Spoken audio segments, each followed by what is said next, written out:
2023 সালের জুলাই মাসে হরিয়ানার রাজওয়াশে 506 একর আরাবল্লীকে হরিয়ানা সরকার প্রোটেক্টেড ফরেস্ট বলে ঘোষণা করে। কেন?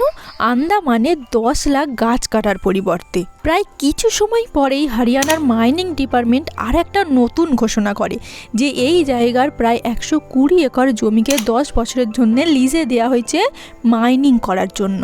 লোক আজও এটাকে নিয়ে প্রোটেস্ট করছে, কিন্তু এর মধ্যেই সুপ্রিম কোর্ট আর একটা নতুন নোটিফিকেশন বের করে ফেলেছে যে আরাবল্লী পর্বতমালা সেইগুলোকেই বলা হবে যেইগুলো 100 মিটারের থেকে বেশি উঁচু হবে এবং 500 মিটারের ক্লাস্টারে এক্সিস্ট করবে।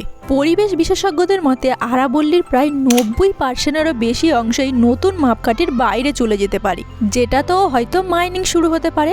এখানেও সরকার এর পরিবর্তে একটা নতুন প্রকল্প শুরু করছে, আর সেটা হলো আরাবল্লী গ্রিন ওয়াল প্রকল্প, যেটা গুজরাট থেকে দিল্লি পর্যন্ত 700 কিলোমিটার জুড়ে সবুজ প্রাচীর তৈরি করবে, যার মাধ্যমে নাকি পরিবেশকে রক্ষা করা হবে। ভারতের অন্যতম প্রাচীন পর্বতমালা হলো এই আরাবল্লী পর্বতমালা। এই পর্বতমালা শুধু সৌন্দর্যের জন্য নয়, বরং এটি উত্তর পশ্চিম ভারতকে থর মরুভূমির ধূলিঝড় থেকে রক্ষা করে। সরকার হয়তো ভুলে গিয়েছে যে প্রকৃতির একটা জিনিস আর একটা জিনিসের উপর নির্ভরশীল থাকে। ধরুন আমার একটা গাছ রয়েছে, বড় আম গাছ, যেটা থেকে আমি প্রায় 5 কিলো করে আম পাই। এবার সেটাকে যদি আমি এক্ষুনি কেটে দিয়ে একটা ছোট আম গাছ লাগাই, তাহলে কি আমি এক্ষুনি সেই ফলটা পাবো? তো সরকার তো মাথায় এটা ঢোকাচ্ছেই না, আর মানুষকে এমনভাবে বোকা বানিয়ে রেখেছে, মানুষও ভাবছে তো একদিকে হচ্ছে তো কী হয়েছে, আরেকদিকে তো করছে।